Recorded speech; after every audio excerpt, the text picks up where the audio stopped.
funky name for this session.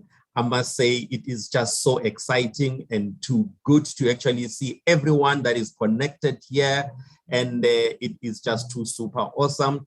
Ladies and gentlemen, my name is Keski Vusumuzi Wagwandaba, and I'll be your host this morning. And I would like to really express our leadership's appreciation for having you to come through and really participate in this Q&A session and making sure that we actually interact and we get things done. And as I am actually coming through here, I'm just reflecting in having to say that no wonder it is that Momentum Metropolitan was actually recognized as being the top employer. You know, top, it means last number. It means we are not Hong Kong. It means that we are not Tatamachans. It means that we are a company that knows how to look after its employees. And this session is also a reflection of that. Ladies and gentlemen, just a few things to make everyone aware of a few things. Number one is the fact that, as you all know, this is a webinar. And therefore, for those that are not that familiar with the webinar, is the fact that we don't have your cameras that are on. We don't have your mics. However, we have given you a function where you can give us a kind of a shout out in the chat function, where you can just greet everybody, tell us where you're from, which division you are from, which area you are from. And also, importantly also is, are you connected from home? Are you connected from the office? And like some of us, are you connected from the car? Okay, I'm not in the car right now. I'm actually at the MOP. You know the MOP? It's in Sentin, that nice building, you know, levels, people. It's actually very important for us to recognize that. And also what is important is to also note the fact that during the engagement that we are going to have, there is a Q&A function. If ever you can actually have a look at your screen, there is Q&A. That is a section where you can be able to post your questions, and we've got professionals that are actually going to be answering your questions. And also some of them, I will be taking them live here so that we can get responses to that. And at the same time, we know that a lot of you, and we received lots and lots of questions, actually sent out their questions, things that they expressed as areas of concern about this whole vaccination process, the program and the drive that is going through across the world. And we saw it necessary as a company to make sure that we empower everybody with information, with knowledge. And guess what? I'm not gonna try and be clever and try and answer questions. No. I'm just the driver here. We've got powerful people that are actually here. And I'm gonna start with our lady here. Her name is Leti Basani Pume. I must say that it is very good to actually have Leti here. And Leti, you've been here, it's not long, and you are now fulfilling a very serious function. But before we actually give you a taste of what Leti's voice sounds like, I just want to tell you a little bit about Leti. And okay, I was given something to say now. This is what you must read for Leti, you know, so that I don't miss anything. I don't want to butcher her profile, you know. And she's just recently joined us. And Leti is heading up human capital at group level. That division that deals with the people and all that, and it's just a very important role that she's fulfilling. Leti is an experienced leader in human resources with over 20 years experience, of which 13 years have been in insurance and financial services sector. Leti is actually heading up this human capital function, which includes the coordination and enablement of the people strategy, as well as projects across the employee life cycle. And she plays a very pivotal and instrumental role in providing direction to human capital related practices, including organizational effectiveness, learning and development, employee relations. I'm running out of breath. There's just so many things that she's busy with. Compensation and benefits, human capital technology, transformation, and more. You know, it is actually such a good thing to be engaging with powerful people like that. Leti, how are you? I'm great now that I've found my unmute button, but I'm good. I am energized. I'm in a good space in spite of the weather that we're experiencing. I see some sun is coming out, but we've had some dreadful, depressing weather this week in Joburg. But yeah, good otherwise. Thank you. Okay, that is fantastic. Thank you so much. And Letty is going to be one of the people that will be engaging with all of us in making sure that we've got answers to the questions that we actually have. And then not only that, I am not just with Letty, we also have Boshoff. And Boshoff, if ever you can come to the fore, and just for me to introduce you, it will be actually an exciting thing to actually hear a little bit more about Boshoff. And let me tell you also about Boshoff. And he is firstly Dr. Okay, let's get that one right. Dr. Boshoff Steenekamp. Okay, he has got MBCB Pratt 1985. You know those, once they start writing your name with all those small letters behind, it means that you are loaded. He's got all those qualifications, MFM, Med, and MSc in medicine that he got from Betts. And he works as a health strategist at Momentum Health Solutions. He is registered as a specialist family physician with a master's degree in epidemiology. Hey, we're talking big words today. He has broad experience in the health system and has a keen interest in health systems design and healthcare financing. He has been with Momentum Metropolitan since August 2013, where he works on strategic projects and represents the company at various forums on strategic matters impacting on healthcare financing. He has completed the World Health Organization's advanced course in healthcare financing for low and middle income countries, and he has written on health systems reform. Previously, he served on the Northwest Strategic Management Team in 1994 at the dawn of democracy. He has worked in many public and private settings during the past 36 years. Wow, this is actually something that is super awesome. Boshoff, can we just hear you say a hello, and you must do that Queenie wave? I know you are not a queen, but anyway, you can do the Queenie wave for us. How are you, Boshoff? Thank you very much. Good morning, Dave. Good morning, everybody. Hello, Letty. And it's an absolute privilege to be here, and I look forward to this session. Thank you. Fantastic.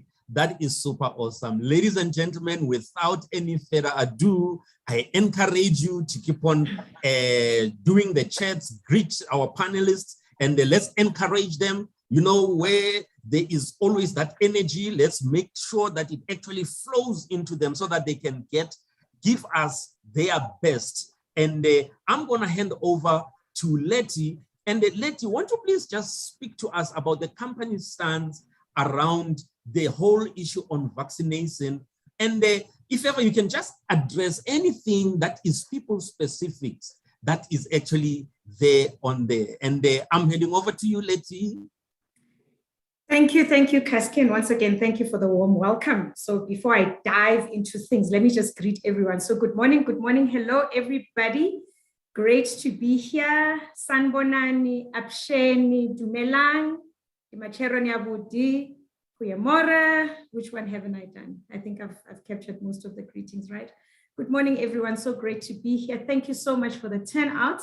It is really exciting to see that we're also interested in what is such a critical topic, that we've turned out in our numbers to come and have this discussion and to listen and to inform ourselves and make sure that we are aware of what is happening around us with regards to this topic.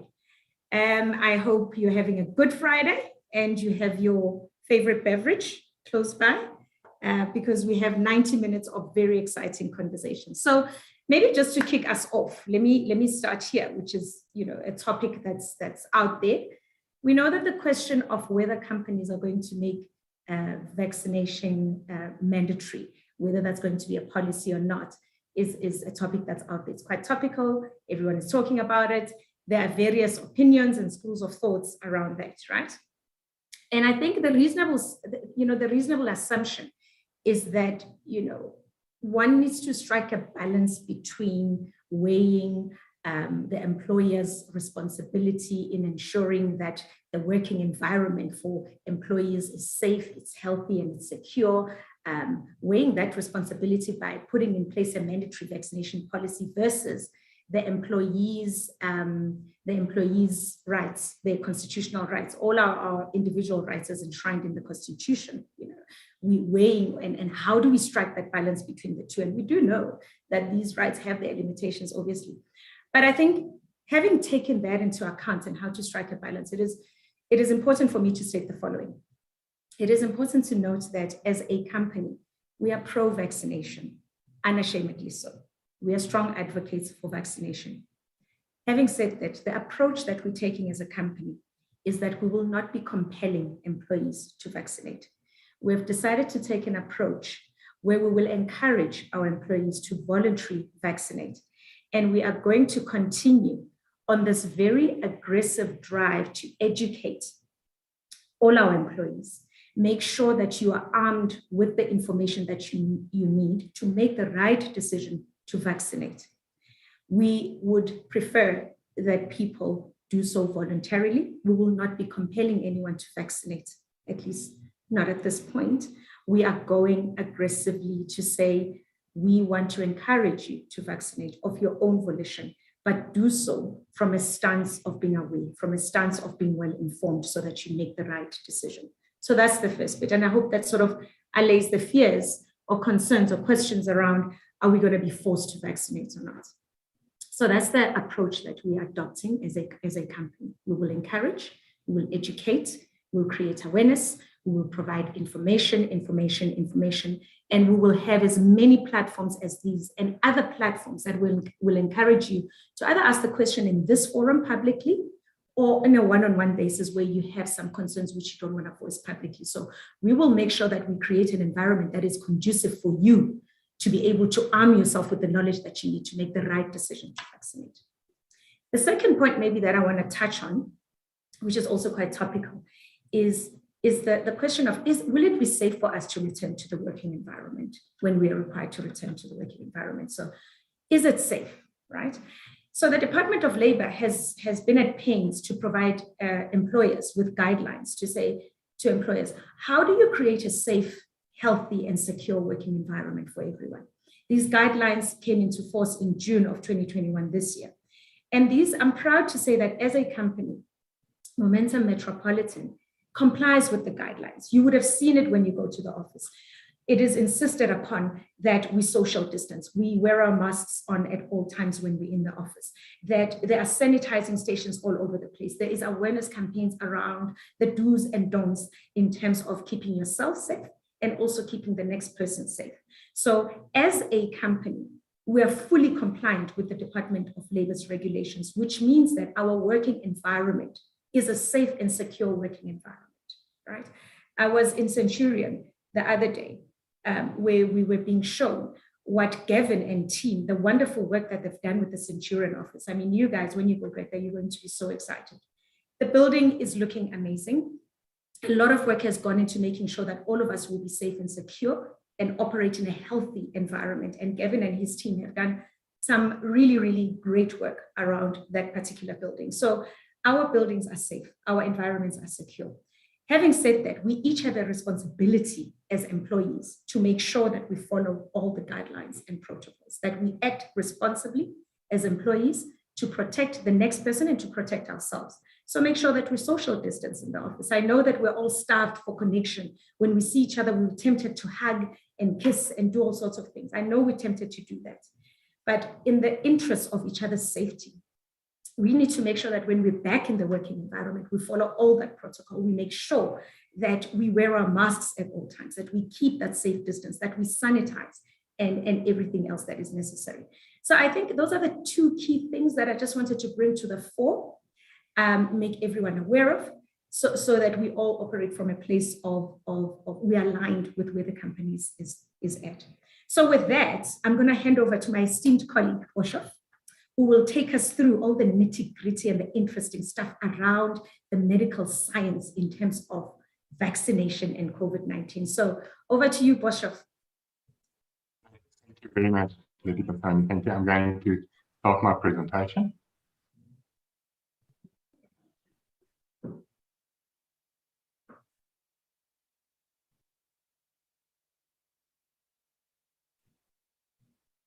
Good. Okay, so I just want to see we're on the right slide there and we can go. Okay.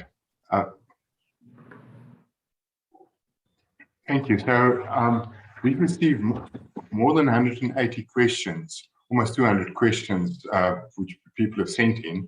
And I've went through each of the questions and I'm trying to address these questions that were asked. There were many repetitive questions. And I'd love to, I hope that we actually do manage to get all of the questions answered.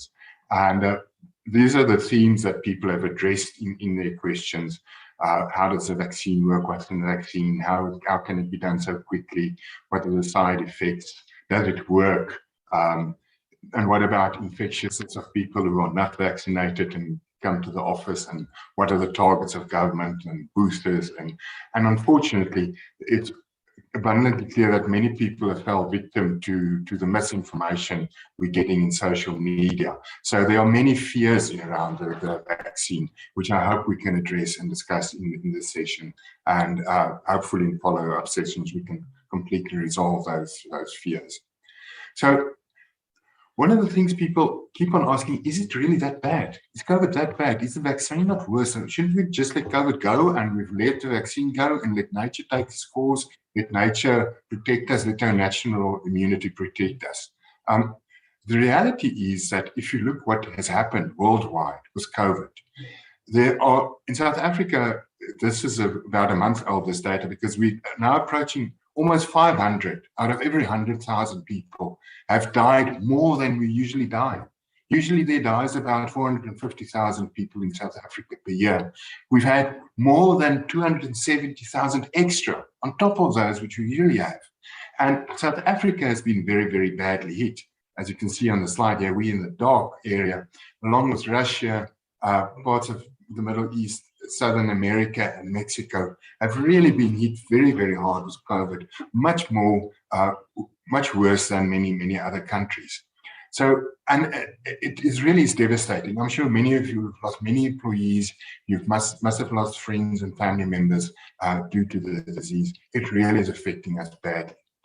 And we know, if we look at our South Africa, we typically expect about 10,000 deaths per week. This is this orange line there that goes there. Around 10,000 deaths we expect every week, and that is based on what we've had in the past.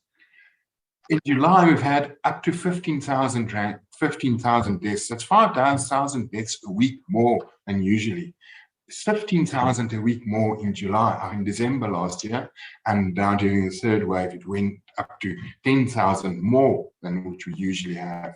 And all of this is continuing, and we still don't know what the fourth wave is going to do. So it really has been devastating. It's been devastating on our social lives. It's been devastating in our work. Our children at school have all been seriously impacted negatively through this COVID. And we must do everything within our power that we can to end this. It is not a good space that the whole world is in at this stage. So the question is, will there be a fourth wave? Yes, I'm quite sure there will be a fourth wave. All the other countries in the world have had fourth waves, it's not over. And we just don't know how bad it will be. If we look at the cases that we've had during the first wave, the second wave was higher, third wave was even higher, and it was longer. And that leads to the question, what's different between here? This was the wild type virus which we've had. Then we've had the beta variant, and the beta variant was terrible because it escapes immunity. The immunity you build up against the virus, it escapes it, and then it comes again, and you can be infected again. And the same thing happened with Delta. Delta is not as good as escaping immunity, but it is so very clever in spreading so much faster. And that is why we've had these massive, large numbers of Delta cases. And the epidemic was also lasted for a longer period. That's that fourth wave. Third wave lasted so much longer. So when is the fourth wave coming? We don't know. It could be within 2 weeks, 2 weeks to 6 weeks. It could start coming up again. And but we still don't know how well we have been protected because of previous infections and through the vaccinations, because you need both. You need the infections and you need vaccinations to actually protect us and build immunity. And we don't know how much they've got, how far that we are protected. And then, of course, the wild card is, will there be a new variant arising? And because that could really impact dramatically on where we're going. If we look at this slide, it shows you an idea. It combines vaccination status of a country along with the cases on the top and the deaths at the bottom. We have our cases here on the top. During the first wave, we had many deaths. Second wave, we had more deaths. Third wave, we had not the same level, but it went for a longer period. And we started vaccinating, well, only really in February with the Sisonke trial, but we only really started around about 17 May is when we really started vaccinating actively. And we've now reached 20% of the population. In other words, 1 out of every 5 people, adults, children, women, everyone has been vaccinated. If you look at Denmark, they were around about that level, 20% during you can call that probably a second or third wave. But notice, initially they had high cases, higher than we had, and deaths. But then as soon as the vaccination started kicking in, the deaths almost disappeared. And the same goes not just for Denmark, it's not an outlier. If you look at Namibia, only 9% of the vaccinated, high cases, high deaths. Russia, 33% vaccinated, but still many deaths. USA, 57% vaccinated. The deaths are getting slightly less than they were relative to in the first one, during this wave, but it's not as suppressed as it is, for instance, in the UK, where they've reached 67% of people vaccinated. And the deaths are much, much less than they were during the second wave. Denmark, deaths has become a fine sliver because they vaccinated 76% of the population. And the UAE, they've vaccinated 86%. That gives you very, very little deaths following vaccination there. So, what is in this vaccine and how does it work? Because we've been told that it contains microchips and it contains most terrible things that people talk about in there. But what is in the vaccine? And I'm showing you here 5 types of vaccines currently used across the world. We are only using this lipid nanoparticle, Pfizer or the BioNTech vaccine, or the Johnson & Johnson's, which is an adenoviral vector. We don't use the inactivated SARS virus. This is where you actually grow the virus, isolate the virus, grow it in cells, and then you kill it, and you purify it, and you only inject the dead particles. Now, many viruses, virus vaccines are made like this, but we're not using that. The Sinovac and Sinopharm is being evaluated by SAPRA, but we don't know how effective it is against Delta or other new variants. So that's why we're not using that. The adenoviral vector is also another different way, is how this vaccine works. What you need to do to stimulate your immune system is you need to expose your immune system to that virus or that particle, which the body must recognize as foreign, and then it can build up its immunity against this. With a dead virus, it's simple. You just inject a virus particle like this. But if we use an adenoviral vector, which is a tried and trusted way of doing vaccination, you inject just a tiny part of the RNA of the SARS virus. You make that part of the adenovirus, which is a common cold virus. That then goes in, and your body then makes the strange particles, and your body builds immunity against that. The other two is a protein, so the spike protein of the virus, which is the spike virus. COVID uses that spike protein to get into your cells. Without that spike protein, it cannot bind into your cells and it cannot get in. But your body recognizes that spike. So this protein subunit is a manufactured in a laboratory. You manufacture that protein and then inject, which looks exactly like the COVID virus's spike, and then you inject that, or you can have it in a complex where you have combined many different of these spikes together. The Pfizer vaccine is the one which we're using, and this is the one people always are so worried about. What about this RNA in there? Because it's going to contain RNA, and it's got a membrane which contains that membrane is exactly the same as, well, it's very similar to your cell membranes, which is your natural membranes. And that was the tricky part, to make that membrane artificially so that you can inject that RNA into your body. Because if RNA is not in the right form and inside your body destroys it immediately. We've evolved over decades and trillions of years, well, millions of years, so that you can actually, any RNA out of place is destroyed by the body. The body has developed the mechanisms to do that. So it can't cause harm beyond where it goes. So how does this work then?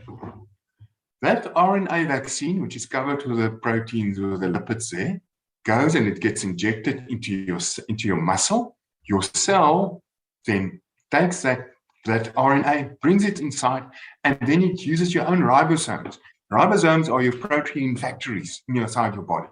They manufacture proteins. They then manufacture the spike protein, and then your immune system recognizes these strange proteins and builds up antibodies against it and builds memory cells that then remembers, if I ever see that spike protein again, I'm going to attack.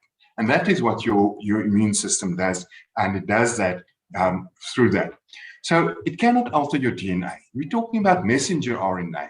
Messenger RNA takes a message from one place to the other, and it tells the ribosome what must this protein look like. That's why it's called messenger RNA. Can it affect fertility? No, it cannot. It only makes the spike protein. The spike protein doesn't come near your fertility systems. So you are safe with your fertility, and your reproductivity is not affected at all. Is this gene treatment? What about future complications? No, we're not touching your genes. Your genes are in your DNA, and the RNA doesn't come near that. It can't go back there. And then it seems people say it sounds like getting cancer, chemotherapy. We're not even having cancer to prevent cancer. No, this is not chemotherapy at all. This is an RNA, it's a message. It's a natural message that your natural immune system needs to be able to function. So another question you also get is, how do these vaccine efficacies differ? Must I get Pfizer, or must I go for Johnson & Johnson? Must I get Sputnik? What is the thing?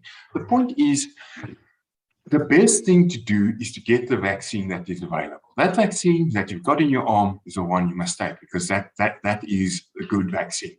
And are they as different? It's hard to say unless they tested on exactly the same circumstances. Because in different trials, you find that the population wasn't exactly the same age. You might find some trials had more people with comorbidities than other trials. So you can't really compare that efficacy between different trials. You try, that's what the whole purpose of developing a standard trial, but there always are differences. And then the population where you test this vaccine differs. I mean, if you've got a high level of HIV prevalence, then there is some immunosuppression that has an impact. We've got a quadruple burden of disease in South Africa. So some of the vaccines did not perform as well in our country as they did in other countries, but that's not because of the vaccine. It is situations outside of the vaccines. And then there's a whole range of viruses, like the coronavirus, which causes a common cold and a range of other infections. And some people have immunity against those other viruses, which does offer some protection against COVID. So all of these host factors, which has got nothing to do with the vaccine, determines how efficient they are. And then, of course, the variants. I mean, you've got to see how well the vaccine works against a specific variant, and that differs from time to time, different vaccine variants that are available. Another question we often get is, well, how can this be safe if it was done so quickly? I mean, people think we discovered COVID in end of 2019, and within a few months we had a vaccine. there must have been some shortcuts. But no, that's not true. The reality is, in 1961, mRNA was developed. And since that period, there was, the moment people realized what this thing does, what this message in that, which the RNA takes, it has fantastic potential to be used in treatments of various kinds for vaccines, etc. But it just didn't go that easily. There were many attempts and many failures. And the first influenza vaccines were done in 1993 by using these so-called lipid nanoparticles and combining it with the RNA and injecting it. So this work is 60 years old.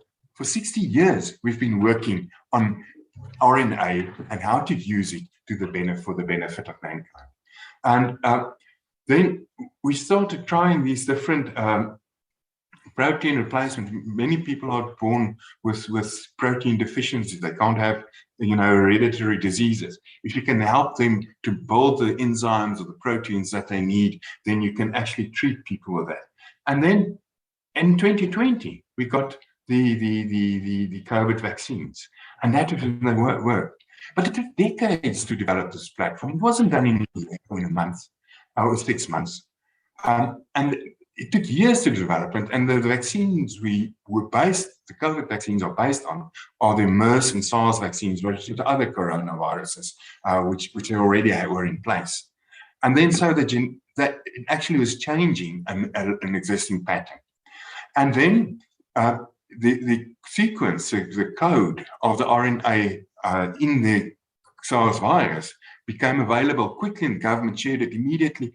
And then funding was available. Because of the massive severity of the crisis, governments collaborated, they donated more money. And if you needed people to test the next phase of the vaccine, or there were millions available who were paying because government made money available. So things could happen in parallel, but every single step was taken.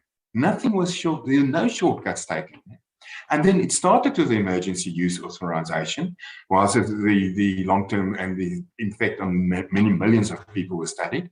And so now we know it's safe. It's authorized worldwide now. And it has changed the game to such an extent that we'll now be able to develop new vaccines within 100 days. Remember, this vaccine was tested on more people than other vaccines ever in history because of the availability of money and the importance and the urgency that we dealt with here. So, and then the big question people ask is, but how can you know? We've used this vaccine only for a year or so. How can you say it's safe in the long term? And there are two important considerations to answer these questions. We first need to know what is in the vaccine, because we know what lipids do. We know they're a normal part of your body. They're slightly modified, but they get destroyed very rapidly after they're taken in. We've got all the mechanisms to deal with those lipids, those fats there. There's the RNA. I've explained that we've developed specific enzymes to destroy any RNA which its body finds in a place where it shouldn't be, to destroy it, because that's important for your body to function. And then there are some electrolytes in there, just some potassium and sodium and other electrolytes, just to make sure that the RNA isn't destroyed.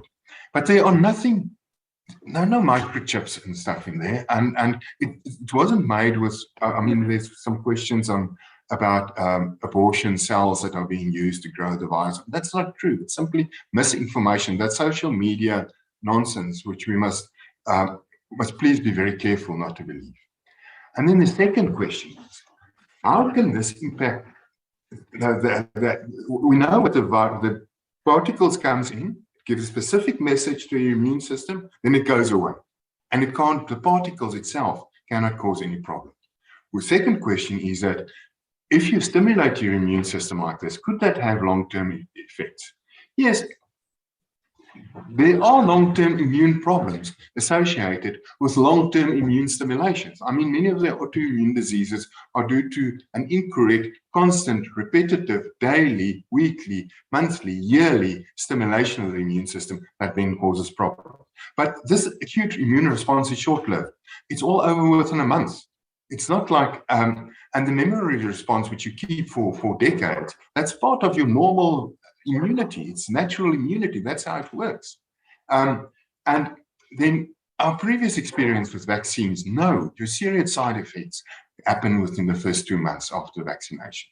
So it is knowing what's in the vaccine and knowing how it works tells us that we are confident that there are not long-term side effects. We know that. And people have specifically asked us about their children. There is no effects on childhood development. Simply cannot. You have a short period, a week, of 2 days, 3 days of some discomfort for some people. Most people hardly feel anything. So what are the side effects? This is our database of side effects or adverse events, where you can report any side effect. If you've got a side effect, you can go report it. There's an app available. Your doctor can report for you if you've got serious complications. And this is what we find.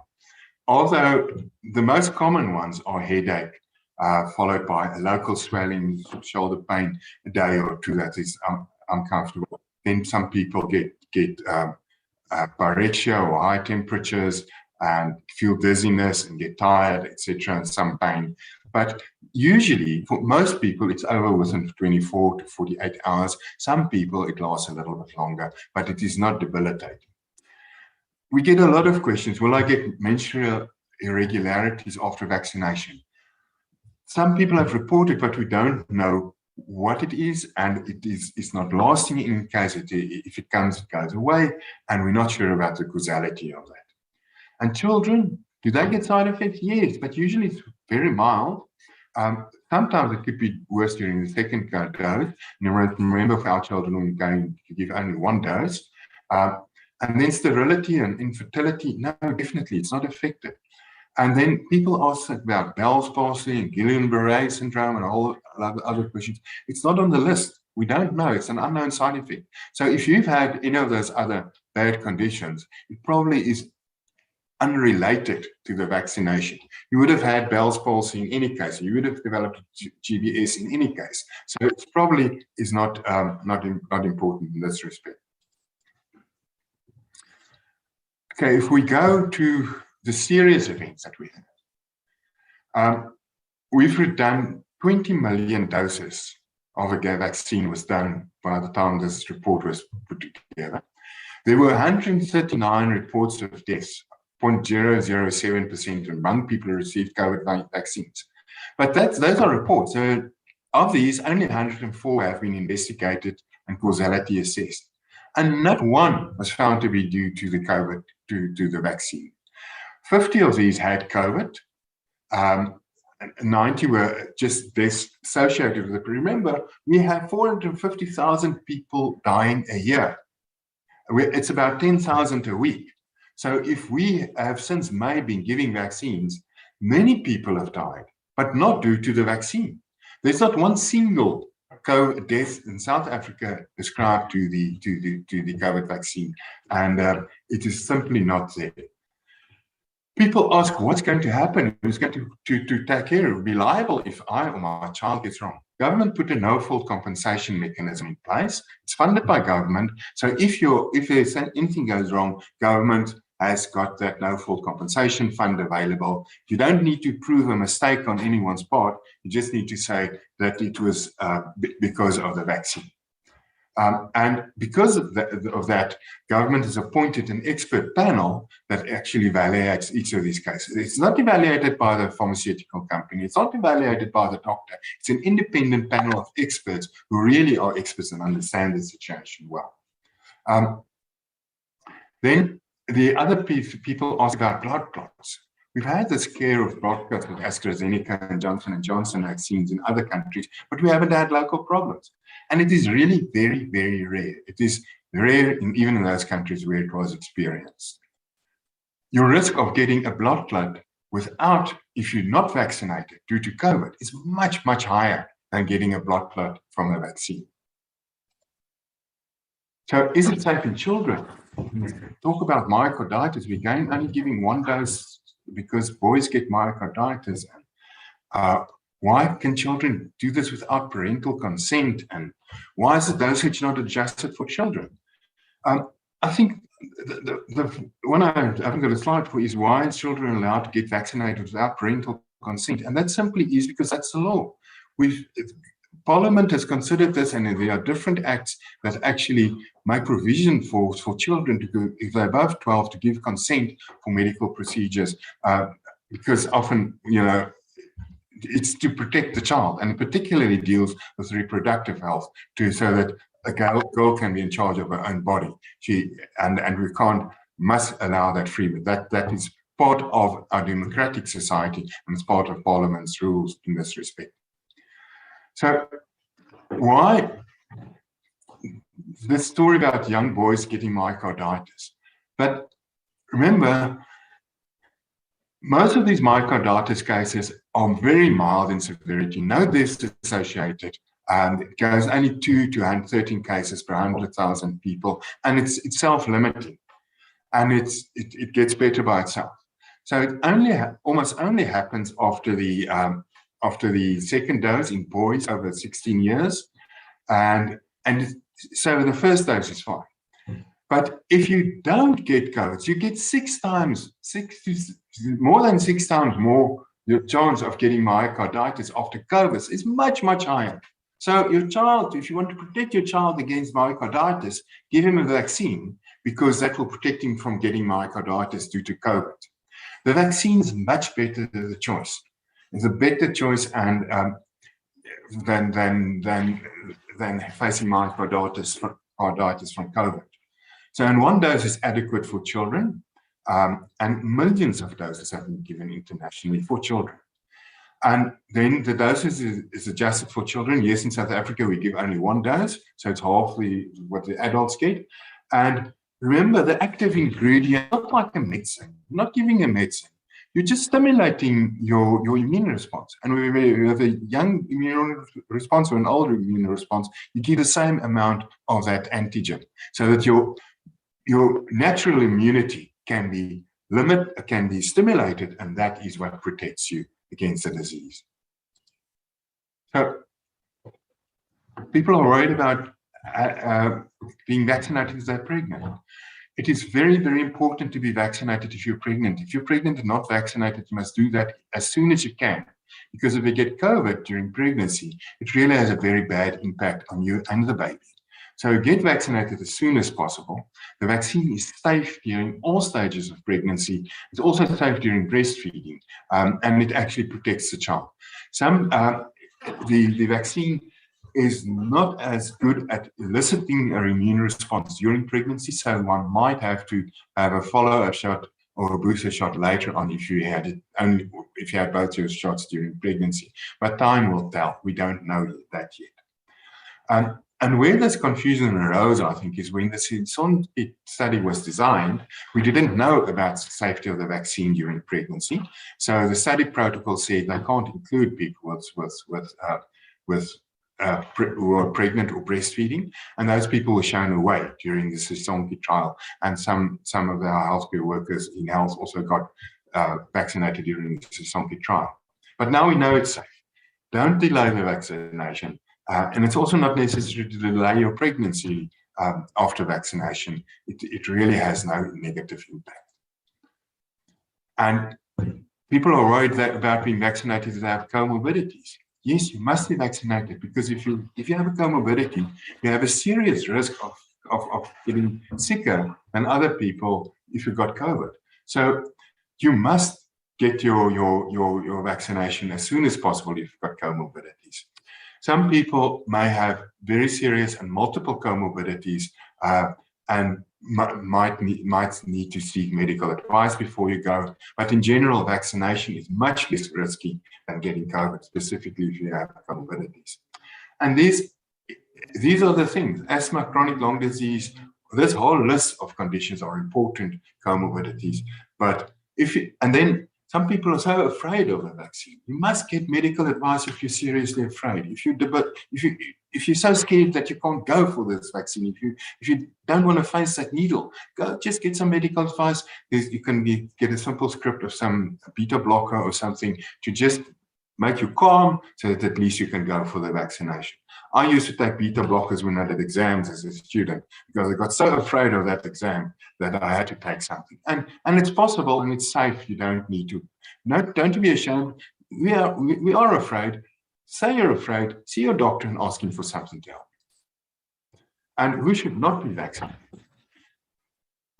People with serious immunosuppressions, people who are actively treated for cancer, some people soon after the organ transplants, and some people with autoimmune diseases on treatment might be better off to wait or defer some of the vaccination until you're no longer on immunosuppressant treatment, because the vaccine won't work under those situations. If you've had severe anaphylactic reaction to PEG or polysorbate, you'll know that. And you might have to, or you've had anaphylactic reaction to the first dose of Pfizer, you might use an alternative. You might use J&J instead of the Pfizer, and you get it under medical supervision and wait 30 minutes after the jab instead of 15 minutes. If you've got a current infection, just wait 30 days. And the reason for that is your immune system is very busy if you're fighting a current infection. Let it go, get over that, because you're going to stimulate it again, and you need to do that after 30 days. Worldwide, it varies between 14 to 90 days is the different recommendations. We've settled for 30 days in South Africa. And if you're allergic to flu vaccine or other vaccines, you can take the COVID vaccine because it's made differently and there's no cross allergy to it. And if you've taken any steroids or any other drugs for more than 2 weeks, just wait 28 days so that your immune system can recover because you get the vaccines. So if you've got these serious comorbidities, just get some medical advice before you go. And is this vaccine effective? Yes, it is very, very effective. I mean, these are, I think it's about 50 studies summarized in this one article which reviewed these different studies and look at the combined results. And I'm trying to show to you then, let's start with this graph. On this axis here is the vaccine efficacy against infection. And those studies that came out early showed that it was 95% effective against infection, but it's even more effective against severe disease. Studies that were done later showed there's some decline in efficacy, but the efficacy against severe disease has remained there. Your mRNA vaccines are more effective against any infection, but not as effective against severe disease as protein subunits. And then the viral vectors, that's the Johnson & Johnson and AstraZeneca vaccines, and then the inactivated vaccines. They all of them are above this green line, which means they're more effective against severe disease. And this is what we want. It doesn't stop all of the mild diseases or asymptomatic diseases, but it stops much more of the severe disease. And to date, there isn't real evidence that there's a substantial decline in protection against severe disease. And are they effective? Yes, just look at this. This is the rates of people hospitalization who are 50 to 64 years old from January to August in the USA. You find that these are the hospitalization amongst people who are fully vaccinated, and these are the hospitalization rate against those who are unvaccinated. So you had a 6-time greater risk of testing positive and an 11-time greater risk of dying if you're not vaccinated than you are if you're vaccinated. And if you look at our South African situation, this is in the Western Cape, where in the population, I think this is 60 plus years old, of the 720,000 people there, 38% were vaccinated. But they still had COVID cases. But of those 2,400 cases, only 200 were people who were vaccinated. So you see, far the bulk there is in vaccinated groups. If you look at the admissions, many more were admissions, but only 4% of them were vaccinated. And amongst those who died, much less, a much smaller percentage. So you see, you can still die of COVID if you have been vaccinated, but your chance is just so much less. It is much, much less than it is if you are not vaccinated. So that is why vaccination is important. It protects you against cases, severe disease or admissions, and deaths. Now, why can't I wait for herd immunity to emerge and not take the vaccine at all? Well, you can, but you run the risk of dying. You run the risk of developing a severe disease. And yes, you can get COVID after you've had the vaccine, but your chances of dying or getting severe disease is much reduced. So that is the point. That is why one should be vaccinated. Then another question which is becoming important now in the whole discussion is how infected are vaccinated individuals? How infectious? In other words, can they cause other people to become sick? Yes, but if we look at, this is a study that is in prison in the USA, where they've had about 900, 800, 900 people in prison. Of those, 359 were not vaccinated, and those 468 were vaccinated. 23 of them, 75 of that group, it's 21% of the unvaccinated group became sick, and 10% of the vaccinated group became sick. So the vaccinated people do get sick, but at a much lower rate. And the infectious effectiveness against symptoms, or in other words, symptomatic sick, is 84%. So that is very, very efficacious. And that is in a setting, in a prison setting, where people are closely related and where it's very difficult to control infectious diseases in a prison setting. So this is a very good result. Then you'll hear people say to you, but there's studies, lab studies have shown that people who've been vaccinated still have very high viral loads if they get infected. But remember, you must first get infected, and I've just shown you that it stops that infection. 56% of the infections are stopped, and then if you're vaccinated, this is your viral load on this axis goes up, and as your viral load goes up, your probability of spreading the virus, in other words, you're able to culture the virus in the lab, goes up dramatically. But it goes up much higher and much quicker if you're unvaccinated than if you're vaccinated. So if you're unvaccinated and you get infected, you're more likely to make other people sick than you are if you're vaccinated. And this is a study saying the same thing, but it's in real lives. We're looking at about 1 million people who were vaccinated either with the Pfizer or AstraZeneca in America. And these were people where the index case, in other words, the first person in a household was sick, was not vaccinated or vaccinated. If you're not vaccinated, you make 10% of your family members will become sick. But if you're vaccinated, it's only 5% or 6%. So the reduction is 40 to 50% of your infectiousness in making, and this is a real life study. This is with real people. It's not a lab study, and that is the important thing. That's the true proof of the pudding. Are we going to meet our target to vaccinate the population? The government has said they want to vaccinate 70% of all adults by the end of the year. By 20 October, there were 15 million individuals vaccinated. Now it's about 22 million doses, but given to 15 million people. And you see, the provinces differ. Western Cape has vaccinated almost about 48% of their adults have been vaccinated. The target is 70%, so they're over halfway. The country is at 38%. We're chasing 70%, so we're almost over halfway there. But I don't think we'll make it. We probably will make 60% of the 60 plus group, and we are more than 70% in the 60 plus group, and I hope we can make 60% of the 35 to 49 group, because that is the important population. Children and young people are not that important. They're important to spread the disease, and it's important that you're infected or you're vaccinated so that you can't spread the disease to other people, but it is you're at a much lower risk of dying than people who are 60 years old, etc. Do I need a booster? Is natural immunity good enough? Yes, this is a study that gives you, I can't remember, I think it's an Israeli study. Yes, it's an Israeli study.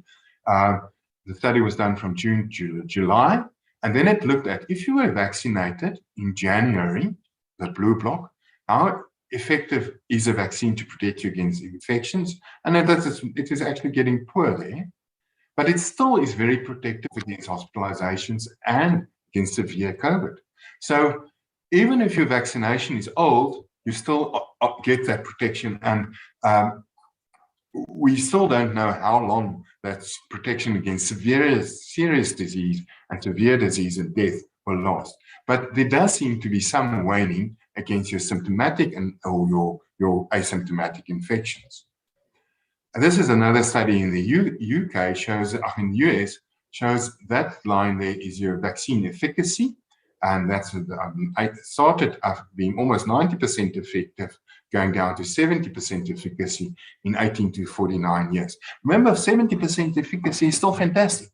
We usually use the flu vaccine twice every year, and the efficacy of that vaccine varies from 30 to 60%. So 70% efficacy is fantastic for a vaccine. But if you look at the 65-year plus, it didn't really go down. It went from just over 90 to just under 90, and above 65 years. So it's not a significant decline in immunity there. And the point is, older people's immunity decline faster than younger people.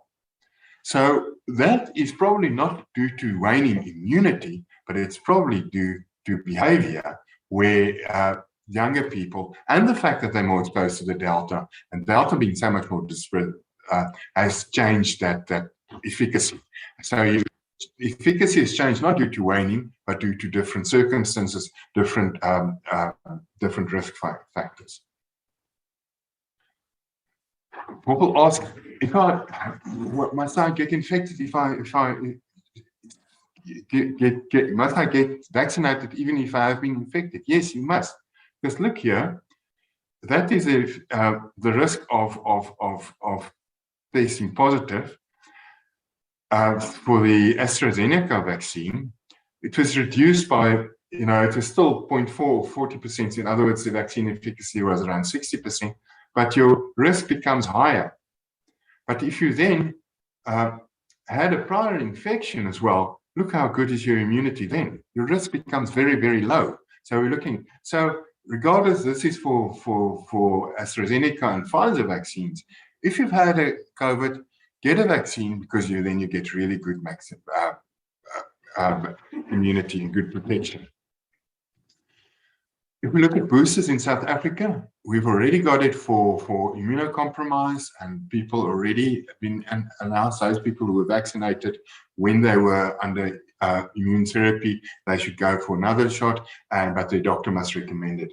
And then those people who participated in the Sisonke study, who got the J&J, will get boosters from the 8th of November. And that is because they're at high risk and deal with people with the disease on a daily, often, and they're at high risk of contracting COVID themselves. And we've got to protect our health system. So we're building more knowledge on the mixing of vaccines. First studies looks very promising. Might be better to get a mixture of vaccines. You start with J&J, and then you get Pfizer, or Pfizer and J&J reversing. But the data on that is still not conclusive. We need to get more information. And then people got a lot of questions. I can't go for my second vaccination on time for various reasons. It's not a train smash. It's just that you don't get full protection after your second dose. So, but if you get your second dose, even it's a week or 2 weeks or even a month late, you'll still get very good protection. It's also not a train smash if you got your COVID, your jab after your COVID infection 30 days later or 28 days. It doesn't really matter. We need more information on the longevity of the protective effects. We will get that. New variants could have an impact, which might need us to get boosters again. But we will have to wear masks and socially distance and be vigilant until everyone has had the infection or have been vaccinated. And that can take time, but we can make it quicker if we vaccinate sooner. And it's hard to speculate. Maybe, are we going to get a second booster or third booster? We don't know. We'll have to see how the pandemic develops and how it's not, I don't think it's very likely. One might have to get a booster every 2 or 3 years, but I'm not sure. We will have to wait. And then often people ask, why don't we just treat rather than using the vaccine? Because it's people somehow believe that the treatment is better. The reality is there are very few treatments that are actually very effective, and they can all be given only in hospital. The only one that's been found to reduce hospitalization and death is molnupiravir, which is a new drug. It's unfortunately, it costs around $750 for a course, so that's what's 10,000 Rand to prevent you from getting sick, seriously ill. But it will become available. India is also going to manufacture. They got the license to manufacturing at $20 a shot. And believe me, these other ones, azithromycin, hydroxychloroquine, favipiravir, ivermectin, convalescent plasma, lopinavir, and ritonavir have all been evaluated properly, and they're found to be not effective. So please don't waste your time and money with any of these, and please avoid it because they are not risk-free at all. And many of us have become victims of social media. People that Bill Gates wants to reduce the population with these vaccines. It's just absurd. It's not true. As a scientist, we know that's not what it is about. You can't put a microchip in these vaccines. And then there are terrible things people are claiming. I mean, claiming death rates which are due to the vaccine, and even people claiming people seeing serious convulsions, terrible effects of the vaccine. That simply is not true. People claiming that we will all die in 2 years, it's not true. And then, there's the worst one is this one, the vaccine reported deaths in the USA, in the VAR system, where they claim that up to 700,000 people have died of the vaccine. That is not true. If that was the case, people would know that and we talk about it. It is not, it's a miscalculation, a misrepresentation of the data. And then spouses and children are refusing to go through the vaccination in many instances. And it's a terrible situation, and I don't know how to overcome this social media fears that have been generated, mostly false, and we just need to address that. There is so much information available. If we've got to look at the reliable website, and you can just go to sacoronavirus.co.za, and there's a wealth of information there about the vaccine and about COVID that will assist you. Thank you very much. We can do this. We've got to do this. Thank you. Wow. Thank you so much, Boshoff. And we are actually quite excited, great insights, and I like the interaction that has been coming through and the questions that we have been getting, and we really tried to respond to most of the questions that were received. And colleagues, so that you know, the questions that we may not end up getting back to is that we're gonna create some kind of a little Q&A something, where we're gonna post each question, and then each and every one of them is going to be responded to. However, whilst I have Boshoff on the line, and I know that there's one question that I wanna pose to Letty, and there are a few questions that I just wanna pool that we actually picked up from the Q&A side. So if Boshoff can just fire some of them on for you. And the first one is, it says that these graphs are so misleading. No correlation between obesity, age group, vitamin D shortage, etc. The only metric is vaccination. Any comments on that one, Boshoff? Yes, thank you very much. And it's very unfortunate because we have this so-called pseudoscience information that's coming through, like showing ivermectin is effective and showing that vitamin D shortage causes death. It's simply not true. It's been evaluated properly and found not to be true. And my word of advice in this respect is, if you've got an electricity problem in your house, don't ask a plumber to come fix it. Get an electrician. If you've got a healthcare problem, infectious disease problem, speak to an epidemiologist. Speak to an infectious disease specialist. Speak to a physician, internal physician, or a virologist or a microbiologist. They can provide us with that real information, and that is the true information that we must rely on. Those other sites, unfortunately, are not true, and they're based on very bad science. And it is the same. It is really causing much anxiety amongst many people, and it's totally unfounded. Okay, great stuff. Thank you so much for that one. And then the other question that we have is, do you think people who fear vaccines would be more accepting of a vaccine that did not use a needle? For example, drops similar to the polio vaccines or a throat spray? Yes, I do so. And I know many people have real phobias about needles, and I understand it, and I respect that. And unfortunately, the way this vaccine works, we can't give an oral vaccine. The oral polio vaccine was given because it's an attenuated virus. In other words, it's weakened. It can't cause you to become paralyzed, but it stimulates your immunity. And that vaccine was given because then you can actually be infected by this weakened virus and pass it on to someone else, and also spread the immunity against the polio in that respect. But we don't have live viruses to be used in COVID vaccination. Okay, thank you, Doc.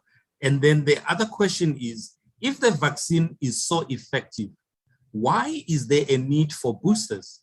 And will it stop at one booster, or will there be a need for a continued series of boosters over time? Okay, so the vaccine is really effective. The fact that it requires a booster shows that there might be some waning, but more important, we have variants changing, and because variants changing, that is important that we might have to get boosters. But it is still very fantastic effective. I mean, if we didn't have it, it would be much, much worse. The deaths internationally would have been worse, and we would not have any hope.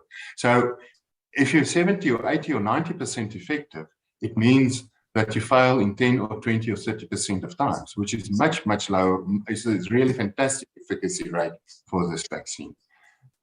Okay. The other one is, why do we have to register after we have vaccinated? Why are we given vaccine codes linked to my identity documents? Why does this vaccine seem special, unlike other vaccines that we usually take? I think that is because of the nature of the national threat it had to the country, and governments all over the world have taken the lead in making sure that people are vaccinated, and they're controlling the vaccination access. So it is, I hope we can soon reach a point where that's no longer necessary. But until we actually have everybody covered, that has been the arrangement by governments across the world, including our own. Okay. The other one is, COVID has over 97% recovery rate. Why should I take the vaccine? What about other forms of prevention like ivermectin? It is my choice. It certainly is your choice, but ivermectin is not good for you.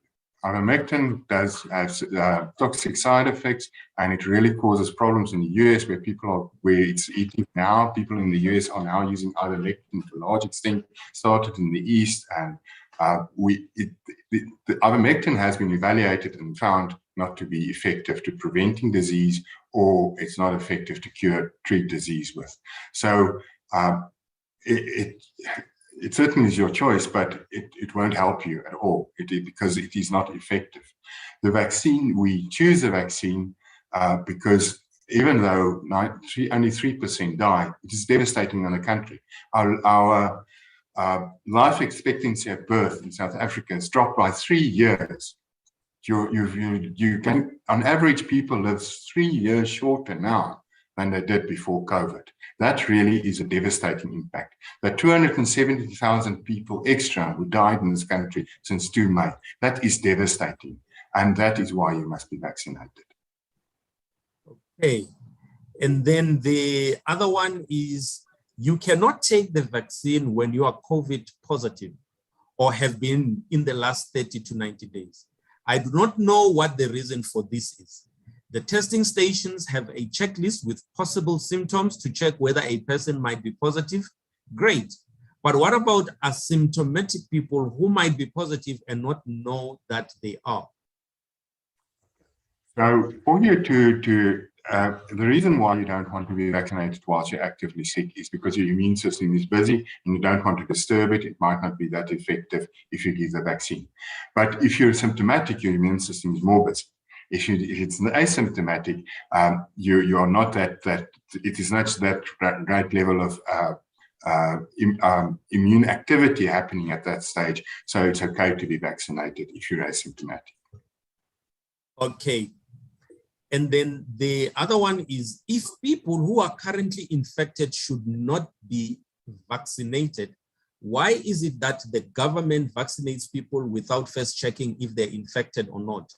Am I correct to think that the government has and is currently vaccinating people who are infected?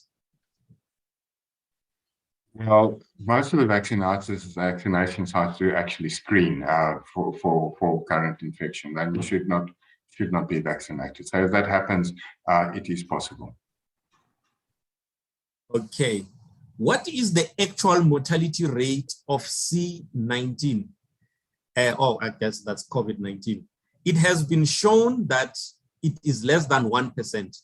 If so, why the push for a vaccine? What about innate immunity that is shown to be superior to vaccine-induced immunity? So innate immunity is not that effective and we've seen in our country 400 or 500 out of every 100,000 people have died, more than usually died before COVID. So it shows you that natural immunity does not protect you, and those deaths are real.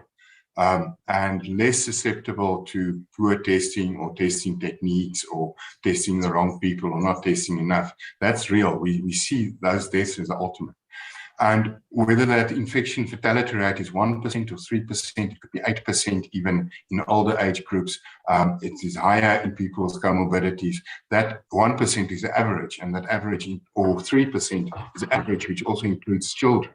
So the impact on society of not being vaccinated is terrible. The prices we pay in deaths is terrible. We've got to get over it. Awesome.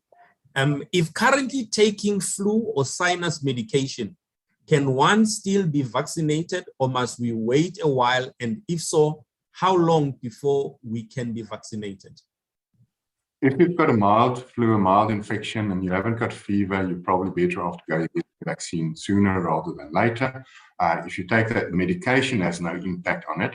But if you've got a severe inflammation, if you're coughing, seriously sneezing, fever, headache, all of those things, then you should not be vaccinated. Now, wait 2 weeks. 2 weeks is good enough. Okay.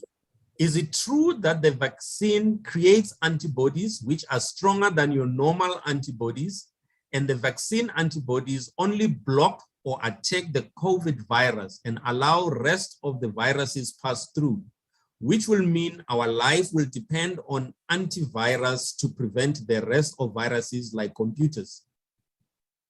No, it doesn't. The COVID vaccine doesn't harm your immune system at all. It uses your natural immune system. We evolved to develop this immune system. We need this immune system.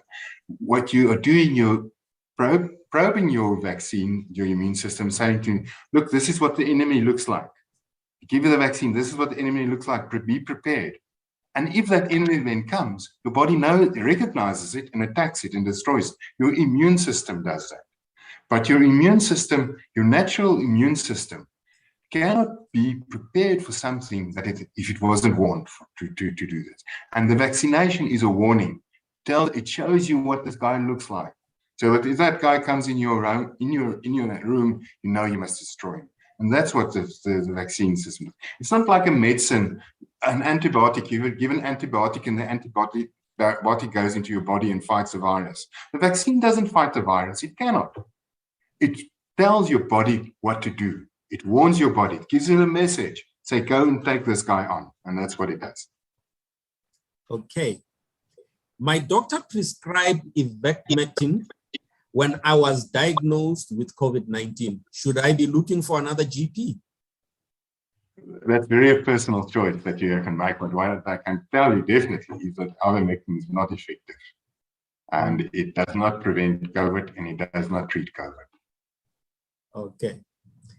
And then the other one is, being asymptomatic means my body can obviously fight this virus as per your answer. So why still vaccinate, taking in account that the vaccinated are already safe, in brackets? Okay. Understanding viral infections. If you're infected with a very tiny amount of virus and you're perfectly fit and your immune system is awake, everything, you're going to defeat that virus before it gets into you. But if a week later your immune system is down, maybe you had too much stress or some other circumstances, and you get exposed to a large amount of viruses. Someone coughs in your vicinity and inhale a large number of viruses, you will be overwhelmed. So that is why you need to have proper protective immunity, which is only predictable if you've got the vaccine. If you're not vaccinated, if you get natural and your natural immunity alone, it is unpredictable to say when you will get, how good your protection will be. Some people develop very good protection after natural infections and others don't. So it's unpredictable. The level of immunity due to natural infection is unpredictable, but it's much more predictable with vaccination. Okay, I have a few questions that come through, and these ones are for Letty. Let's give you a little bit of a break, Doctor, and then we will come back to you with more questions. Letty, the question is, Pfizer had to pay more than $2 billion in fines for the criminal activities with misrepresenting what is in their medicine and what it does. If I had been convicted of a crime such as this, there is zero chance that I would have been employed full-time in MMI. Why the double standards? Look, I mean, every environment is governed by the regulations and the laws of a particular environment. So those instances where Pfizer was concerned, as the example has been posed, were dealt with in the manner that they should have been dealt with. At MMH, we also have regulations and laws that govern how we interact with each other and what is acceptable and unacceptable behavior. So, and Pfizer as a vaccine has been approved. It's not a criminal intent to distribute the vaccine or anything like that. So there's no double standards. We have regulations that govern how we interact in the working environment. And yes, they will apply to make sure that we regulate how we interact with each other.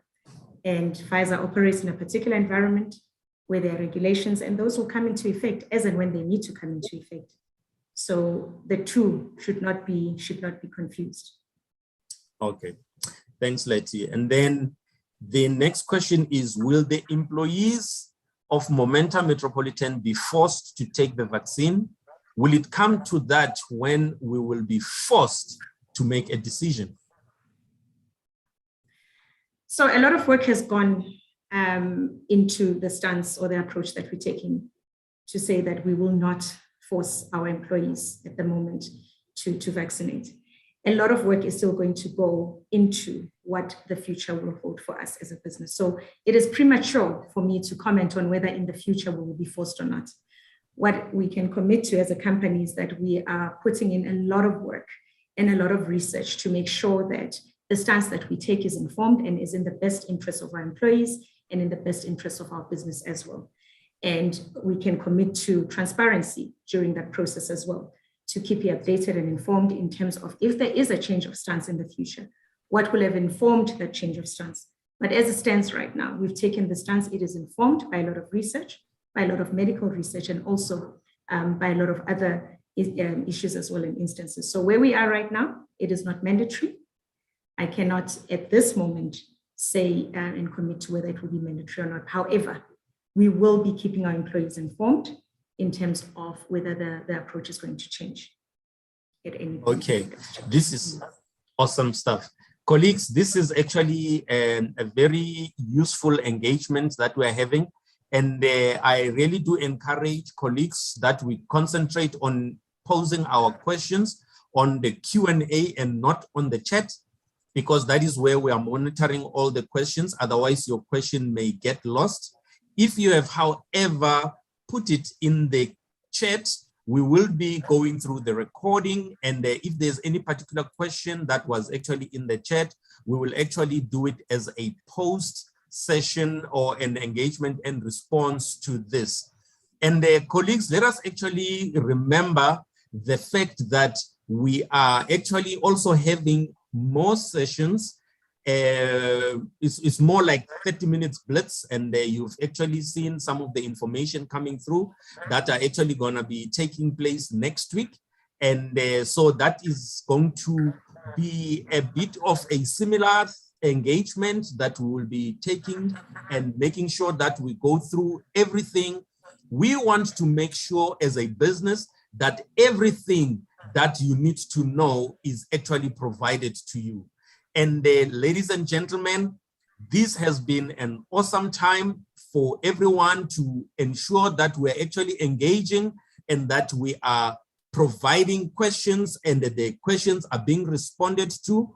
And if your question has not been responded to, believe me, it didn't fall onto deaf ears. And we have noted that, and we are actually going to be responding to all the other questions on an offline basis. And I must say that it has been a very, very engaging session, and we are very, very excited that you are party to this process. And remember, knowledge and information is power. It is important that as a responsible employer, we continue to inform all of us in this challenging time where we get to understand things. You know, it is one thing to solve for something that you know, it is another to solve for something that has got a lot of things that are coming our way. And as a business, we always ensure that we do the most responsible thing. And that the best that we can do at this stage is to keep on sharing information and using very, very and highly qualified people to be able to provide you with that kind of information. And ladies and gentlemen, thank you so much. It has been good for us to have you here. Remember, we've got more Q&A sessions that are actually queued to take place on the 3rd and the 4th and the 5th of November. Remember to register. And 10 o'clock is the time, 10 in the morning until 10:30 are the sessions that are actually going to be taking place. And we trust that you found this session valuable, that you were very empowered, and you've got a better position in having to make an informed decision and also educate others. Let's spread the knowledge, let's spread the information so that at the end of the day, we make very, very responsible decisions when it comes to our lives and the lives of our loved ones, colleagues, and family members. Thank you so much, everyone. May you have an awesome day, and God bless. Thank you.